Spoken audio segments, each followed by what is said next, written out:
mga paps, andito yung customer natin. Magpapakabit siya ng mini driving light. Yan, medyo madilim lang. Against the light. Yan. Rfi 175 version ano to, paps? Version 4 po. Version 4. Yo, shoutout kay ano pa mo, paps? King. Yan, kay Paps King. Yan. So, ito installan natin ang mini driving light. Naked tipos head cover, tsaka naked handlebar, tsaka ano pa ba? Sabi ko yung mini driving light. Mini driving light, side mirror, bracket, tsaka yung domino throttle, hand grip. Kaya lang wala tayong switch, gusto rin yung magpaano, out of stock tayo. So, ayun, pakita namin sa inyo paano namin ginagawa ang pag-naked ulit. Pwede na!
moments later.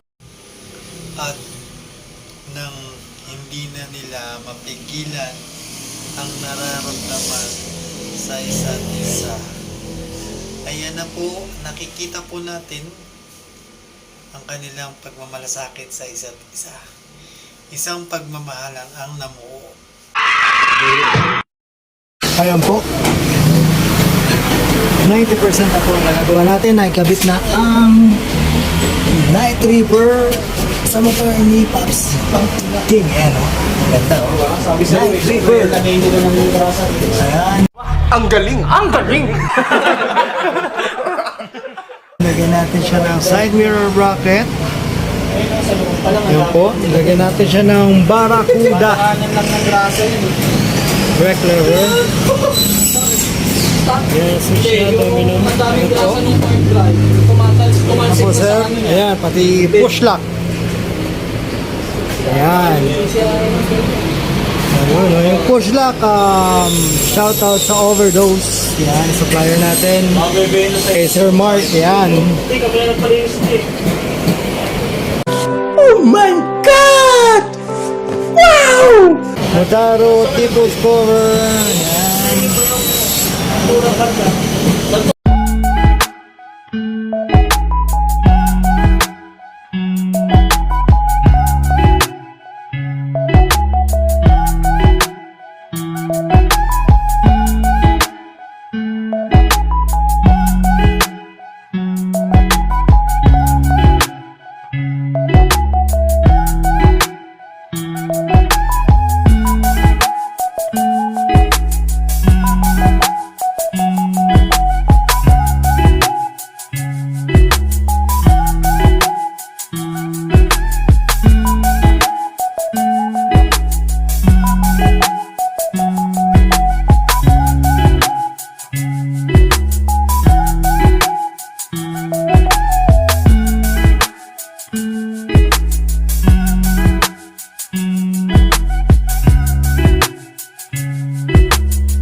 years later.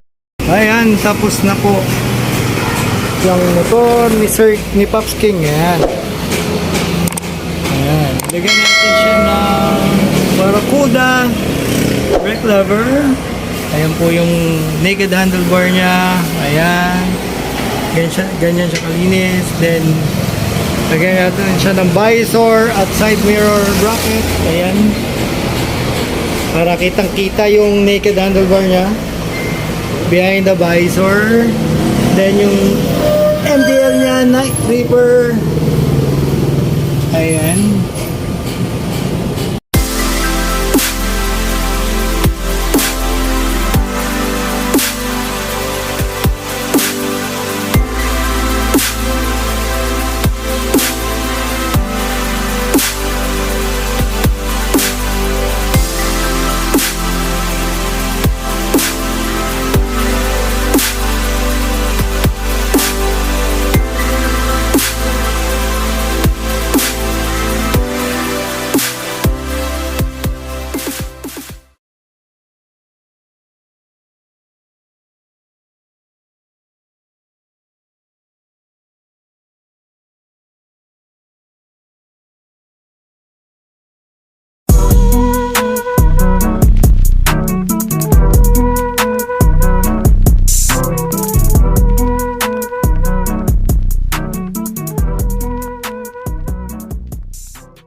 So, parang sila yung kakapot. Kasi kung asa dulo ka, sa likuran ka, mas Ayan, Pops. Ayan, mga Pops. So, ayan. if you're new, Mamaya, i-ano natin yan. mas okay na. I-review natin. Para nakikita mo Ayan yung AD